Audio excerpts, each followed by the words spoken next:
School college university کا قصور نہیں تھا، وہ جو جس اسپیڈ پہ دیکھیں پورا معاشرہ ایک خاص اسپیڈ پہ چلتا ہے. اگر آپ نیو یارک سٹی میں رہتے ہیں تو اس کی اسپیڈ الگ ہو جاتی ہے، آپ وہاں پہ آہستہ چل ہی نہیں سکتے، اگر آپ چلیں گے تو آپ بھوکے ہو جائیں گے. اگر آپ فلوریڈا میں آ جائیں گے جیسے ابھی، تو آپ کی اسپیڈ خود ہی آہستہ ہو جائے گی، کیونکہ وہاں سب آہستہ چلتے ہیں. وہاں $30,000 میں گزارا ہو جاتا ہے، نیو یارک سٹی میں $1,20,000 میں گزارا ہوتا ہے.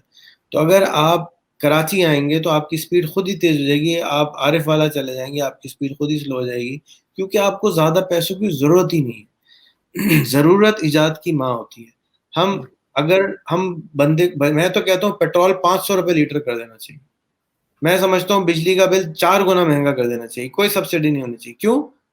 اگر بجلی مہنگی ہوگی، پیٹرول مہنگی ہوگی، تبھی تو لوگ سولر پہ شفٹ کریں گے، تبھی تو لوگ محنت کریں گے زیادہ پیسے کمانے کی. کر سکتے ہیں نا، پیسہ تو کما سکتے ہیں، لیکن کماتے کی ضرورت نہیں ہے.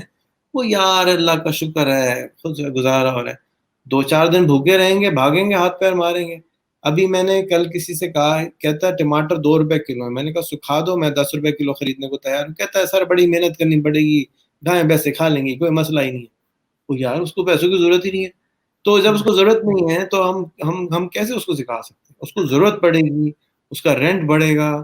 یہ ایک سسٹم ہے، اس سسٹم میں لوگوں کو آپ ڈالتے ہیں.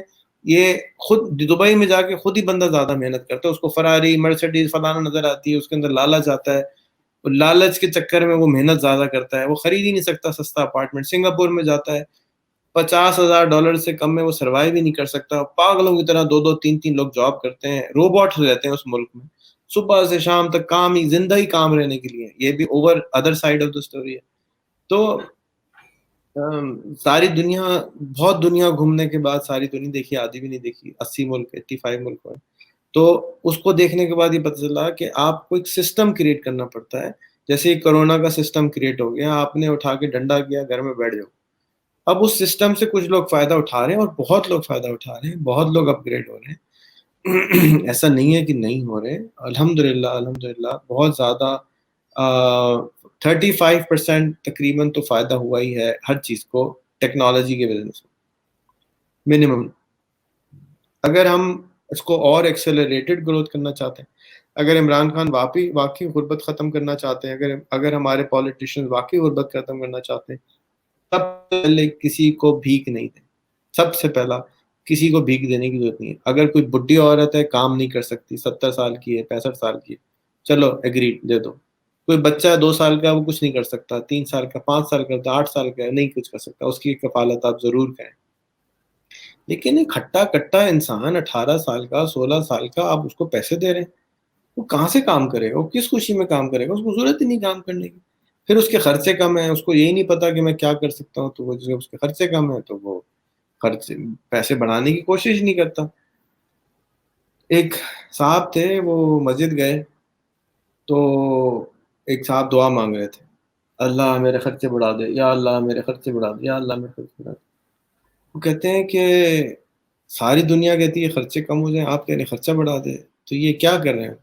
کہتے ہیں دیکھیں جی، خرچہ کرنا میرا کام ہے، پیسے دینا اللہ کا کام ہے، میں اپنا کام کر رہا ہوں، اللہ اپنا کام کر رہا ہے. تو ہم اپنے خرچے نہیں بڑھا رہے تو پھر اللہ کیسے اپنا کام کرے گا؟ ہماری ضرورت ہی نہیں، جتنی ہماری ضرورت ہے وہ ہماری ضرورت پوری کر دیتا ہے. کہیں نہ کہیں سے کسی کو بھی لے لیں آپ، غریب سے غریب کے شادی میں بھی اچھا کھانا کہیں سے ادھار مانگ کے لے آتا ہے، اس کی ضرورت پوری ہو جاتی ہے.